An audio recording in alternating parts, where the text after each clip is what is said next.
Hello guys, welcome to back my new video. आज फेरि तपाईँहरूको माझमा एउटा भ्लग लिएर आएको छु धेरै दिनको बाद। अहिले भने चाहिँ म यहाँ काममा आइसकेको छु। काम चाहिँ मेरो अहिले माथिल्लो घरमा हुँदैछ भने चाहिँ कसैमा देख्न सक्नुहुन्छ बहिनीहरू घर सफा गर्दैछ। अनि यहाँ एकजना बहिनी स्कुल जानुको लागि रेडी।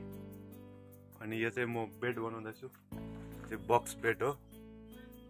बक्स बेड ठुलो एकदम 7x5 को बेड बनिँदैछ भने तपाईहरुलाई अपडेट दिइरहनेछु डेली कस्तो बेड बनिन्छ लास्टसम्म के हो। अनि बेड मन पर्यो भने कोलाई बेड चाहिन्छ मलाई लास्टमा कमेन्ट गर्नु होला, यस्तै बेड मलाई पनि बनाइदिनु भन्ने कोही मान्छे छ भने मलाई त्यही कमेन्ट गर्नु होला।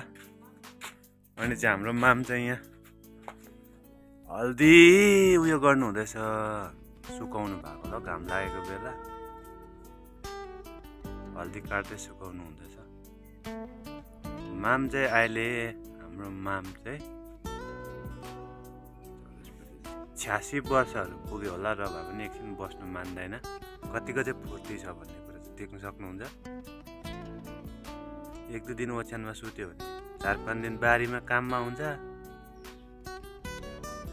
यति बेला त माटो भइसक्छ गाइस। माटो बेड चाहिँ यो घरको बनिँदैछ भनेर चाहिँ म चाहिँ काममा आइसकेको छु। सो गाइस अहिले भने चाहिँ धेरै काठहरू रेडी भइसक्यो मेरो। त्यो खुट्टाको हामी शुद्ध खुट्टैपट्टि हुन्छ भने यो चाहिँ टाउकोपट्टि हुन्छ, त्यसको लागि यो दुईटा खुट्टा रेडी गरिसकेको छु भने हतियारको लथालिङ यस्तो छ। अनि घाम चाहिँ आज 2टा जस्तो लाग्यो। सो अहिले भने चाहिँ म खाजा पनि खाइसकेँ दिउँसो। अहिले चाहिँ 1:30 भएको छ भने अब चाहिँ फेरि काममा लाग्नुपर्ने हुन्छ म।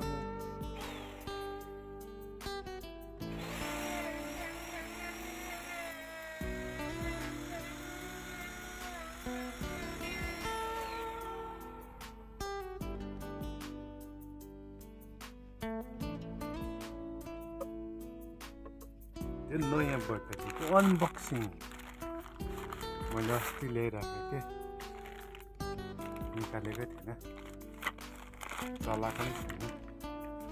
कस्तो हुन्छ फाइनली गाइस नयाँ बटरी अनबक्सिङ।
भने चाहिँ मैले यो पट्टि हालिसकेँ थिएँ, दिउँसो यो खोलिराखेर अर्को पट्टि डालिराखेको छु। त्यो टुनीको काठो एकदम रातो हुन्छ चकचक। अनि यो र यो पट्टि डालिराखेको छु भोलिको कामको लागि। ल अहिले भने चाहिँ मेरो काम छुट्टी भइसकेको छ भने 4:15 भयो। ओके गाइस, भिडियोमा भेट्दै गरौँ। आजको भिडियो यस्तै थियो, यति नै भयो। ओके बाई गाइस, भेट्दै गरौँ है नेक्स्ट भिडियोमा। By by.